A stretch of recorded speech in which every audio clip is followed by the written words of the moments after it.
Dobrý deň, príjemné popoludne. Hello, good afternoon.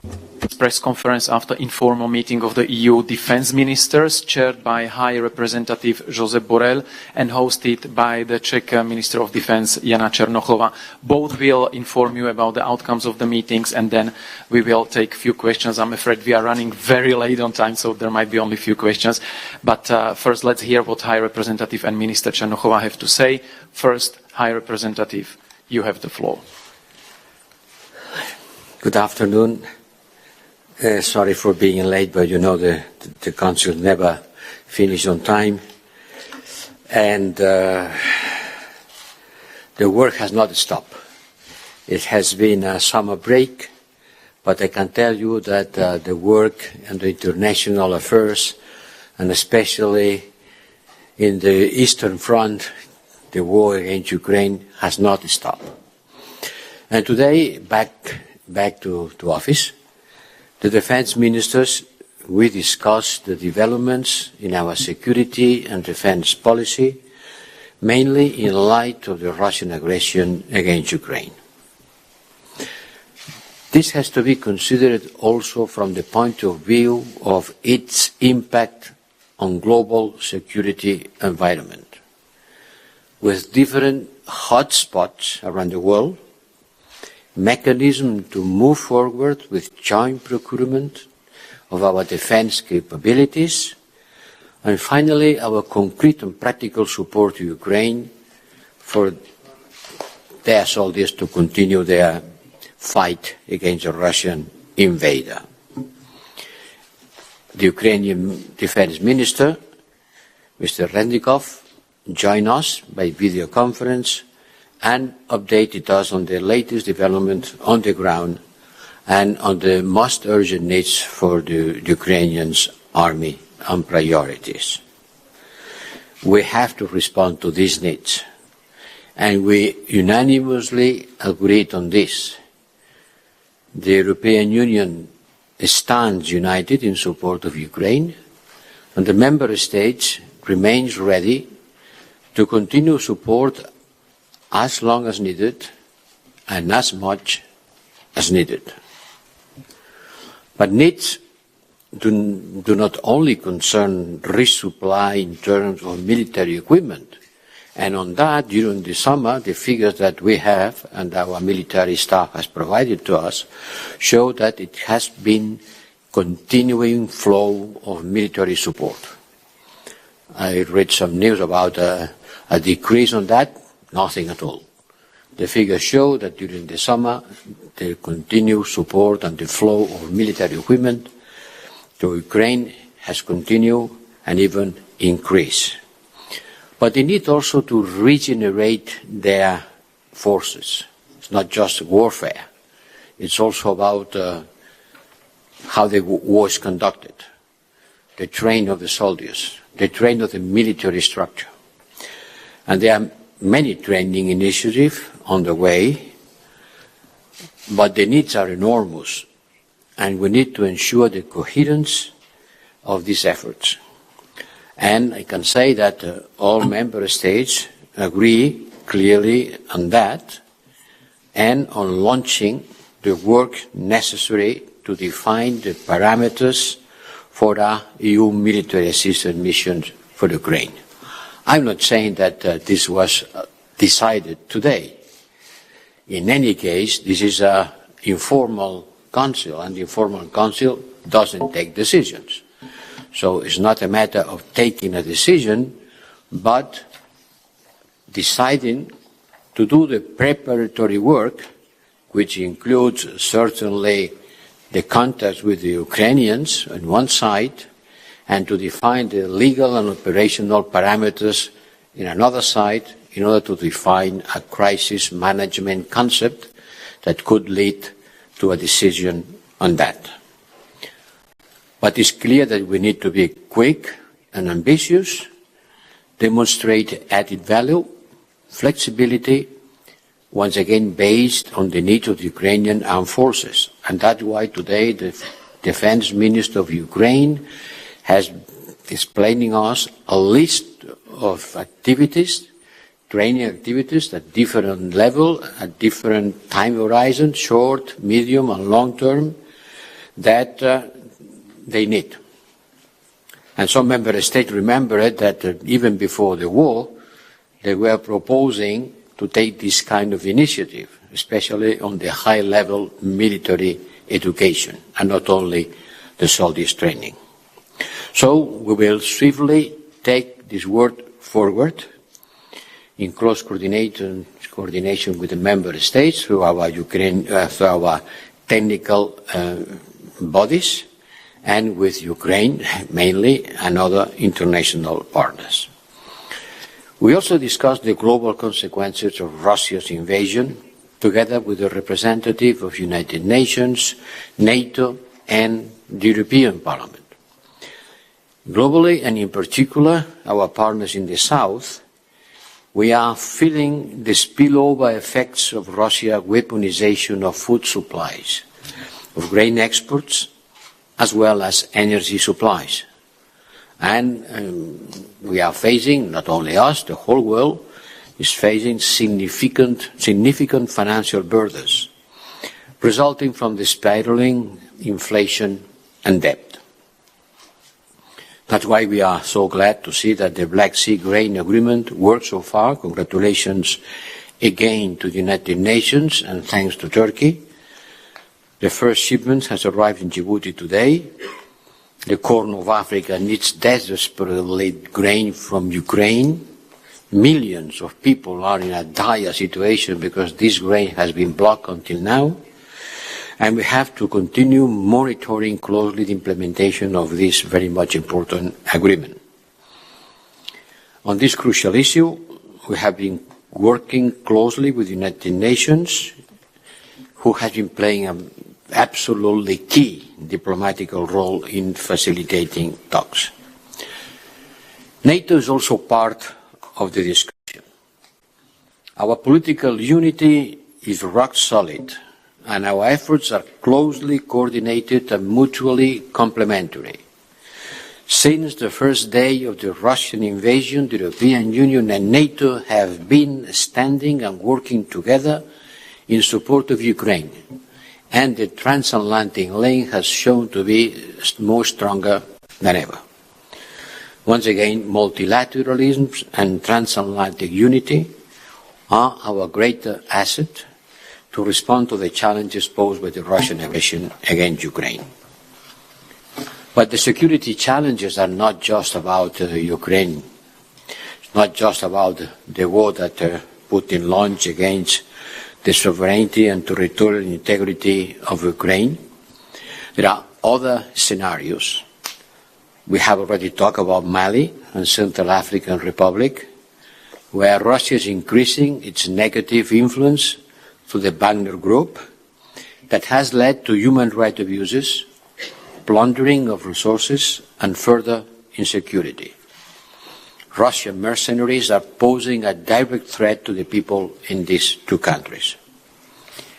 We also work together in Bosnia and Herzegovina, where Operation Althea continues to play a key role for the stability and security in the country, in Western Balkans that have a European perspective but facing a lot of problems. We have been working during the summer on trying to avoid a new crisis between Kosovo and Serbia, and I am very happy, as you know, that this talks has been very fruitful also.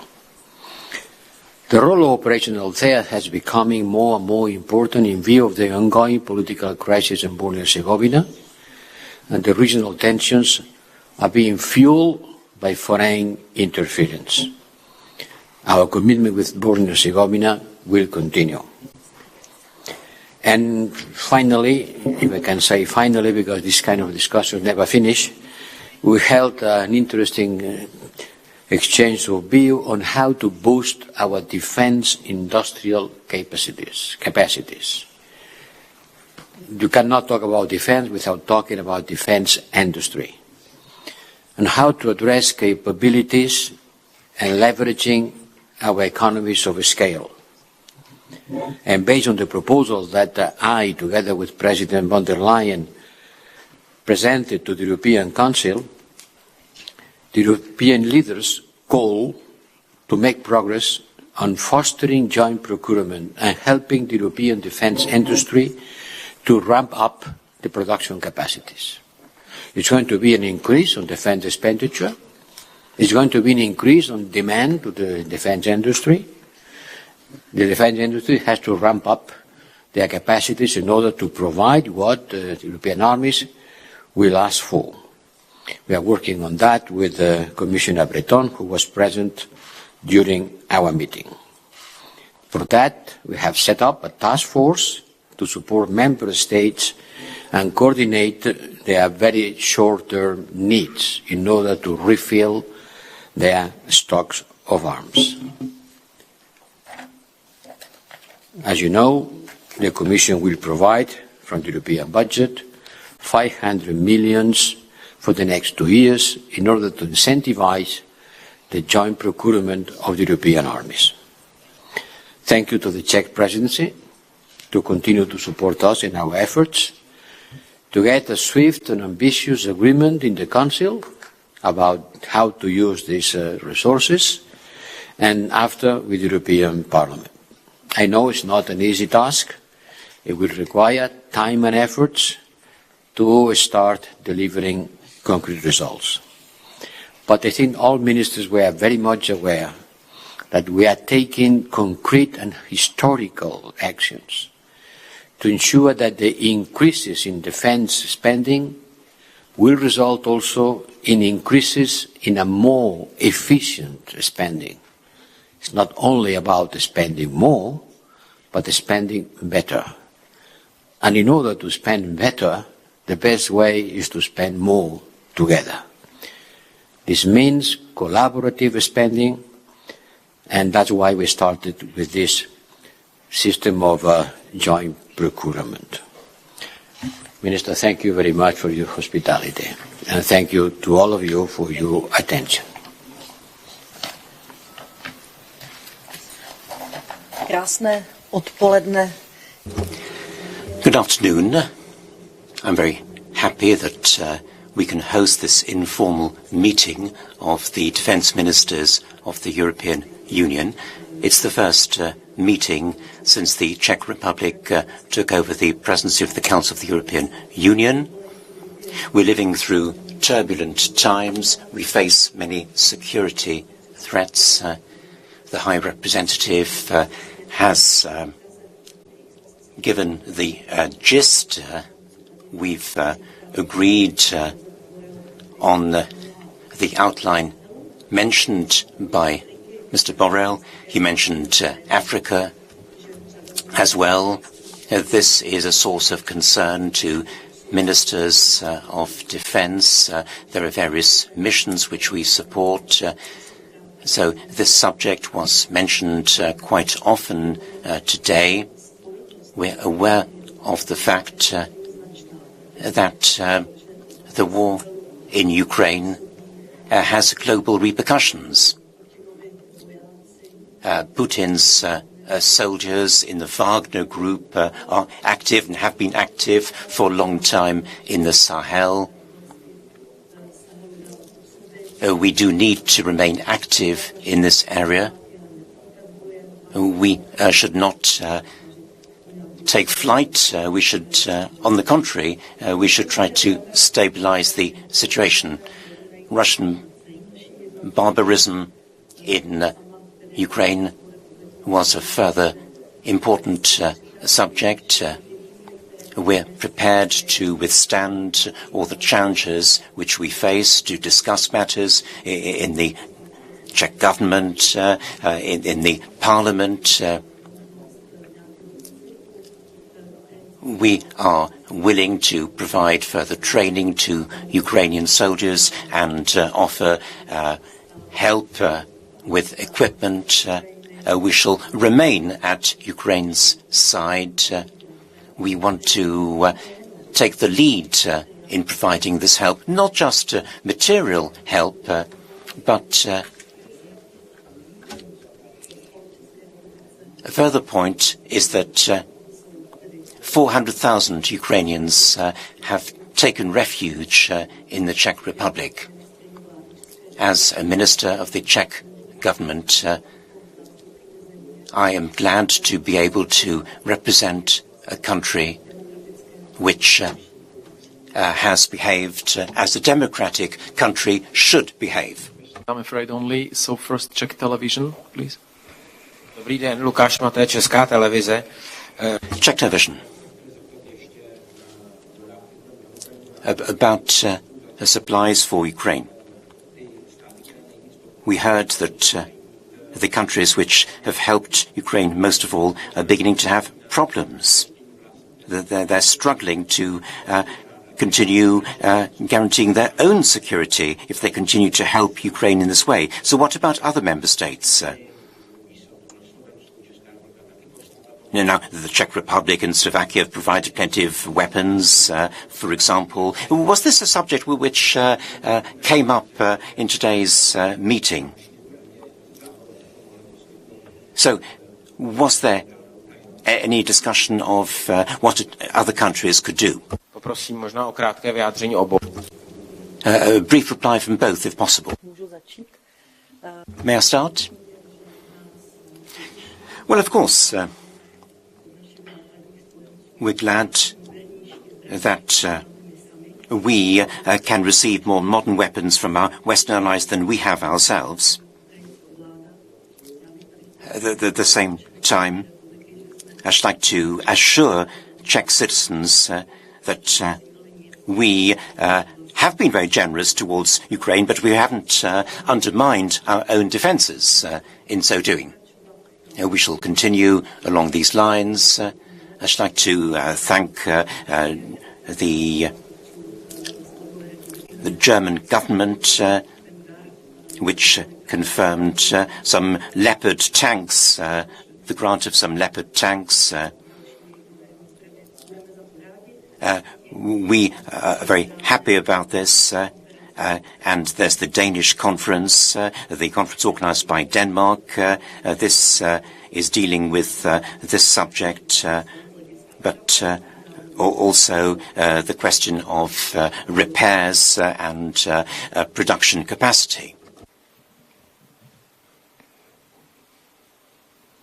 Well, my answer goes more or less in the same way, in the same direction. You have to make the difference between the European Union effort on supporting Ukraine, where all member states participate according with their GMP, according with their economic size. And this is the European Peace Facility that has provided 2.5 billion euros until now. 2.5 billion until now. But this is a collective effort. And then you have to add up what each member state does by its own. And the differences are important. Certainly some are doing more than others. But it is done on a voluntary basis. There's nothing to do with a decision from the European Union, nor with the use of European funding. Each member state sovereignty, using its sovereignty, its decision-making process, provides arms to Ukraine. I can tell you about the European Peace Facility. Okay, thank you. So, last question, Frankfurter Allgemeine Zeitung. V treťom rade na konci. Thanks a lot.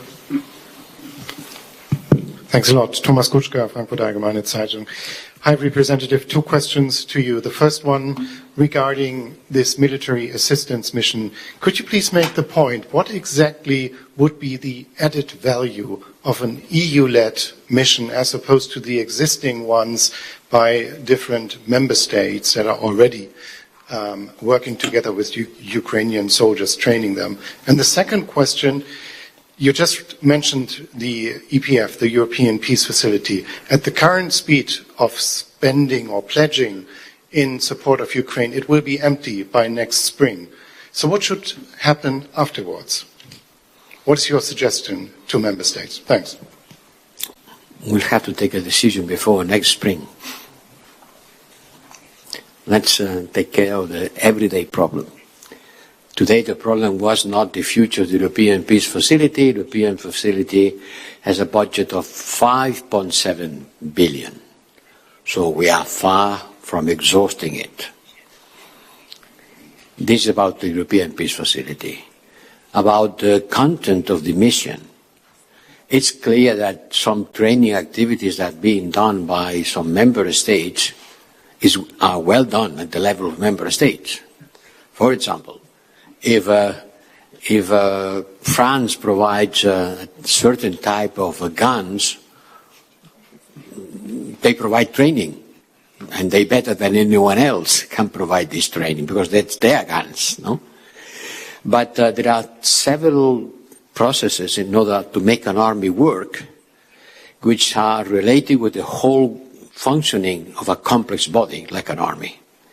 And the Defense Minister of Ukraine has been explaining in the short term what they need, in the medium term what they need, in the long term what they need. And some of the needs they have explaining to us today, I'm sure it could be better provided pulling the capacities of the member states and looking for the speciality of each one of them. High-level training, organizing logistics, organizing military health, providing protection against nuclear, chemical or biological weapons.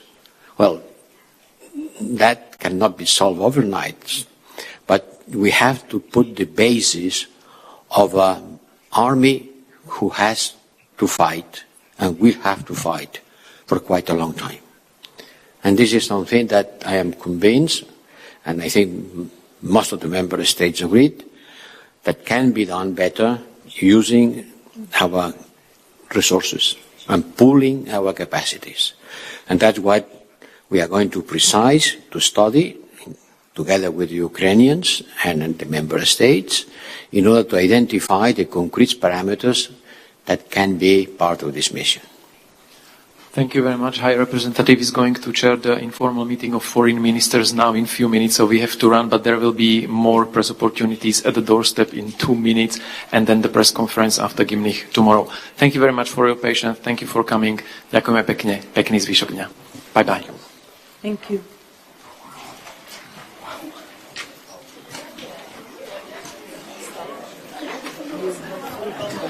Huh?